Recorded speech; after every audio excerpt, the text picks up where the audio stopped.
Welcome to another episode of the Hellion Rebellion Rock and Roll Association, brought to you by Holly Geist.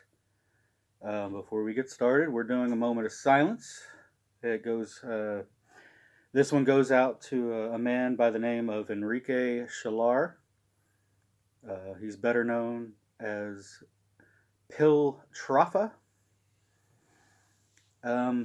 He was instrumental in really beginning the punk rock scene in the country of Argentina back in the early 80s. I really don't know a whole lot about this guy.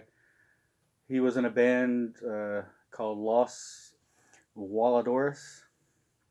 And don't quote me on this, I think he was somewhat affiliated with Die Toten Hosen.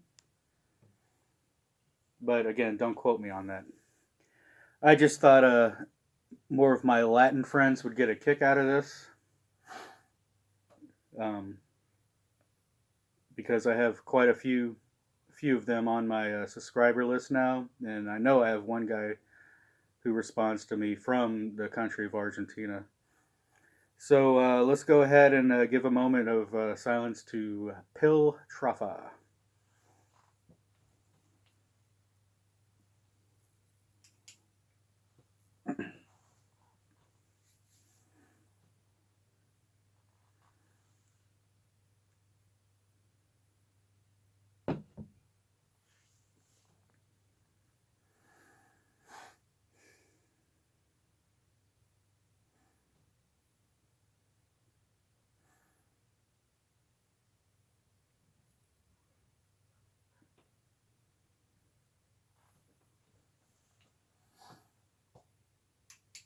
Okay.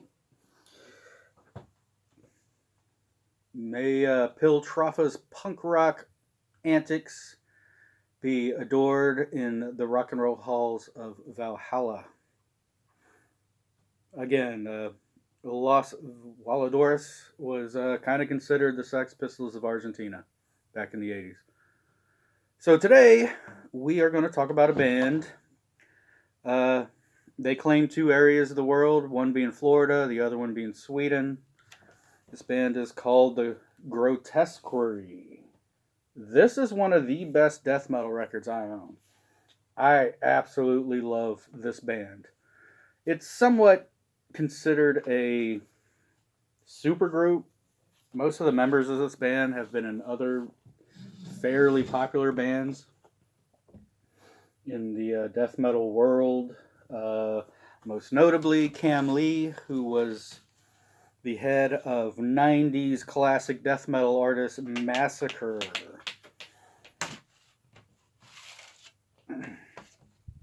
Wow, I can't believe I just put my fingerprints on this.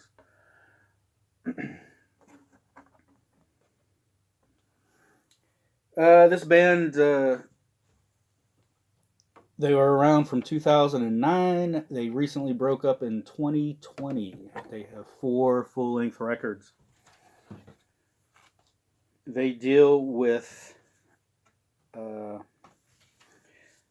H.P. Lovecraft Cthulhu mythos is mostly what they deal with. And honestly, even if you hate death metal, all of their records are concept records, and they all tell these horror stories that even my man, King Diamond, could probably appreciate. This one deals with a man who loses his only son, and through black magic and the occult, he figures out a way to resurrect his child, which, of course, never goes well when you resurrect somebody from the dead. It has a lot of hints and nods to the Reanimator and probably Stephen King's Pet Sematary. So this is called Tales of the Coffin Born. It deals with coffin birth, which I find fascinating because coffin birth is a real thing. And it's often coincides with a mystical thought, and it's something that's been going on since the beginning of human history. If you have the patience, let me tell you a story. And here's a little history lesson or folklore lesson on coffin birth or the coffin born. Um, it's basically a child who is born when their mother is dying in childbirth or right after their mother dies in childbirth. It doesn't happen as much as it used to happen, especially not in the way it used to happen.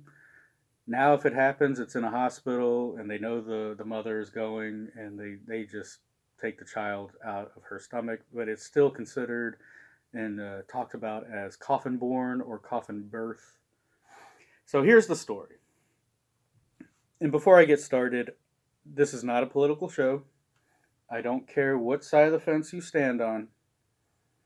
I don't care about your opinions.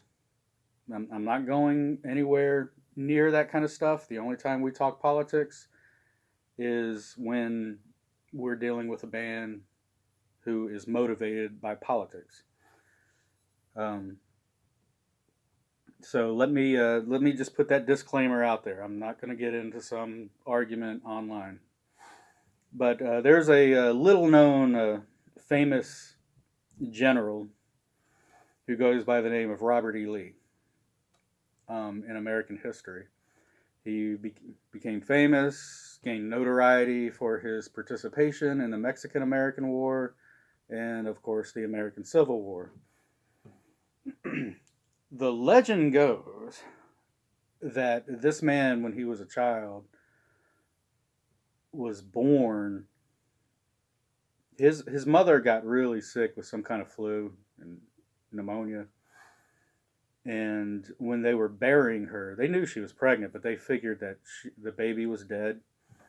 So when they were throwing dirt on this woman's coffin, that she moaned and actually woke up.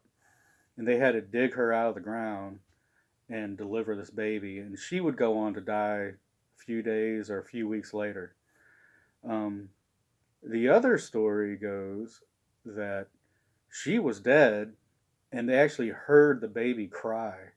And somehow the baby got out of the womb, and when they dug the baby up, there it was, and it's placenta-covered glory. Now, when this happens, there's a lot of mysticism and religion that goes along with this, and to this day it does. There's a lot of divine intervention, your beliefs on destiny, on fate, and to this day, this is a reason why a lot of people won't let this guy go in American history. And a lot of people in this country, and especially all over the world, don't realize that there's a mysticism that actually coincides with this individual. And that goes for anybody who's born like this. There's always this predetermined divine intervention, mysticism that goes along with coffin birth. So there you go. There's your definition on what that is. Of course, according to this record,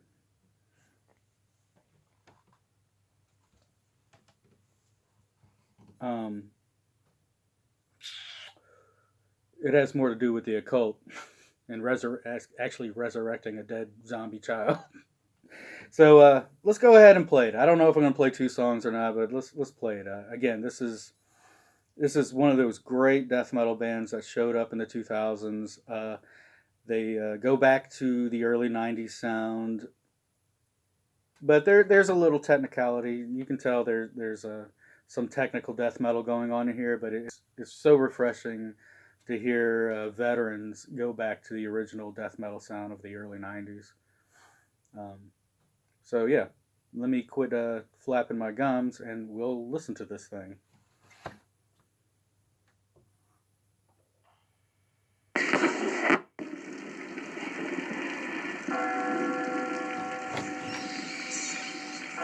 It has been 3 days. 3 days since I carried the corpse of my sweet myself to be placed within the family tomb. And now on this night, this dark night, as I entered into the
do another one.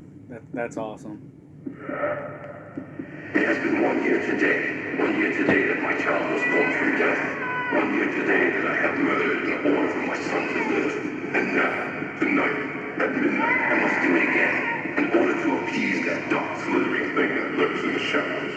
I must do it again for my son to live yet another year. My poor coffin-born child. My morbid child. Mother God, why did you die? A grotesque,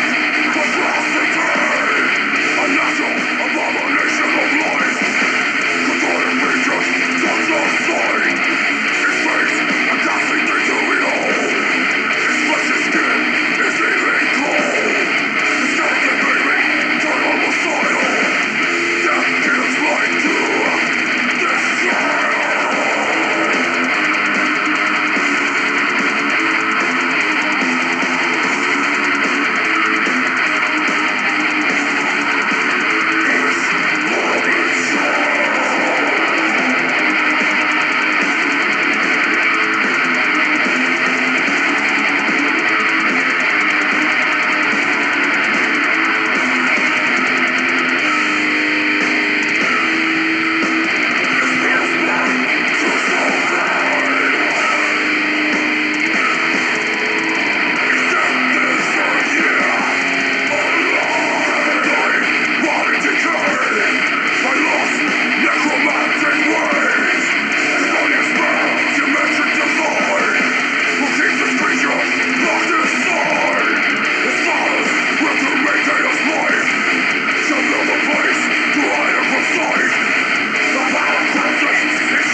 I love that song.